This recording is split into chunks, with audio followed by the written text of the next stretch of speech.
6 वर्षाच्या मुलाचा शाळेमध्ये अटॅकने मृत्यू झाला. कारण काय तर मॅडमने घरी दिलेला अभ्यास त्याच्याकडून पूर्ण करणं झालं नाही. याचा त्यांनी इतका विचार केला, उद्या आपल्याला मॅडम मारतील, ओरडतील, रागवतील. दुसऱ्या दिवशी शाळेत जाताच मॅडम समोर उभं राहिलं त्यांनी आपला प्राण सोडला.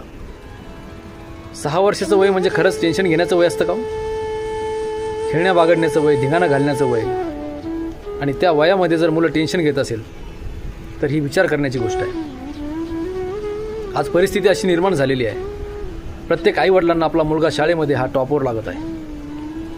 प्रत्येक शिक्षकाला आपला क्लास शाळेमध्ये टॉपवर लागत आहे. पण कुठेतरी मुलांच्या बुद्धीचा विचार करण्याची पण आज गरज आहे.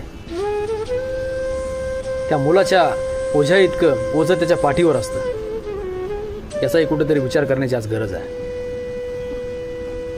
आज पोटचा मुलगा एका छोट्याशा शाळेच्या अभ्यासापायी त्या आईवडिलांना गमावू लागलेला आहे.